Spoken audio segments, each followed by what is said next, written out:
My name is Simpson and I'm an elected member of Stirling Council, also Provost of Stirling and ex officio Chair of the Patrons of Cowane's Hospital Trust. I've been the Chair of the Trust for around 4.5 years.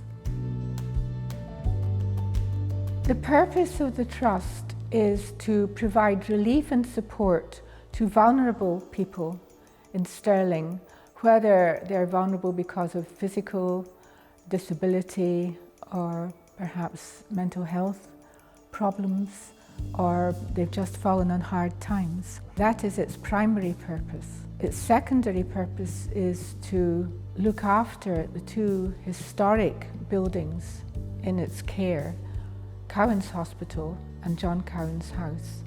And also, of course, in common with most trusts, we have to look after the finances and make sure that we have enough funds to fulfill our charitable purposes. The Trust is the second oldest trust in Scotland, and I think it's unusual in that its membership consists of equal numbers of councillors and independent members. It was becoming increasingly obvious to us that the building was in need of some significant repair, and we decided that we had to take the key decision to move forward with its restoration. John Cowane was a wealthy merchant in Stirling. He made his money by trade predominantly. He left no heirs, so his will bequeathed his fortune to set up a trust to look after the sick and needy, which is Cowane's Trust.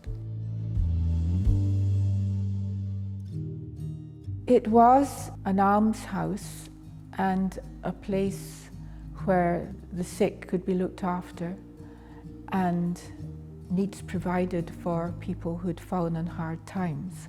But throughout its career, it has also acted as a school, a hospital in the time of plague, and also, interestingly, when Cromwell was in the ascendancy in England, he brought his troops up to Scotland and used Cowane's Hospital as staff headquarters. And also the building still bears the signs of military activity in the area.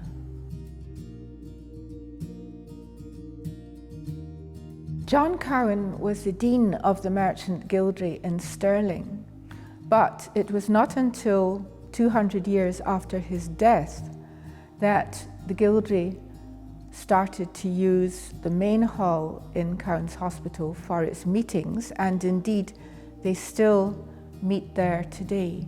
The Stirling Gildry is the oldest gildry in Scotland, and it celebrated its 900th anniversary recently. Of course, Stirling has many amazing tourist attractions, including the Battle of Bannockburn experience and the National Wallace Monument. But here at the centre of the town, we have iconic buildings like the Old Town Jail, Stirling Castle, the Argyll Lodging, and of course our next door neighbour, the medieval Church of the Holy Rood, where the infant son of Mary Queen of Scots was crowned after his mother's forced abdication. And all of these attractions are within easy walking distance of the centre of town. The building will be an important visitor attraction, not only for tourists but for local people as well, and a splendid events venue. And also we will have an interactive exhibition in the building where people can learn about the life and times of John Cowane and his legacy to the city of Stirling. I think I speak for all of the patrons when I say that our affection for this building has never been greater. We hope that this project will enhance the life of Stirling and its people, not only for decades, but perhaps for centuries to come. I'm Ben Tindall, the architect of this amazing building. Our role as architects was to bring this superb Category A listed building back to life for the purposes of the Trust, the borough, and in fact the whole country. The Trust has one of the oldest, longest archives of any trust in the country, really going back to before its foundation. So there's a huge archive. The building itself, however, is also a document in a different kind of way, and that had never been measured properly before. And you make discoveries when you do measurements that you wouldn't think of. For instance, the walls here, some of them are 4 feet thick, because that's the required thickness of the walls as part of the town's fortifications. And this building is actually part of the borough's fortifications. One of the key things that had to be preserved was the statue of John Cowane himself. It was in a sorry state. His hand had fallen off and been replaced with a bit of wood.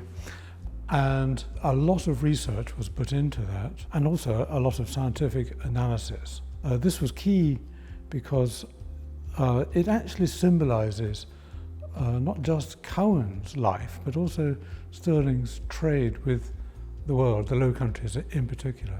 The statue is really of a merchant standing at the quayside, counting in his goods in the most up-to-date, fashionable dress of his time. I suppose that the main key area of change has been the external appearance. We also did quite a lot of exploration in the wings, particularly the east wing, where behind the plaster and panelling we discovered incredibly high quality masonry designed by John Milne, the Royal Master Mason, not unlike the masonry at the castle, showing just what a quality building this was when it was first built. Another really important change had been to improve accessibility so that all kinds of people can enjoy this building at all times of the day, and I hope they will. Well, lighting a space like this with a dark ceiling and a very big space to meet current expectations of light levels is very difficult. Modern technology and energy efficiency have to come into this. We selected these fantastic fittings which echo the Gothic nature of the ceiling, I think in a very contemporary manner, but also a very appropriate manner. One of the things that you might not think of looking at are the bullet holes which we left on one of the inscriptions, which actually are a very clear demonstration of the damage that was done during the Civil War of the 1650s. And I think that's probably when the damage was done to Cowane's statue. I think that's when he lost his hand and quite a lot else at the same time. I normally describe it as a real jewel, as a treasure at the top of the town of Stirling, even with its furniture and fireplaces and everything. That is a real treasure. You get great views of Stirling from here, and it's a most remarkable place to visit.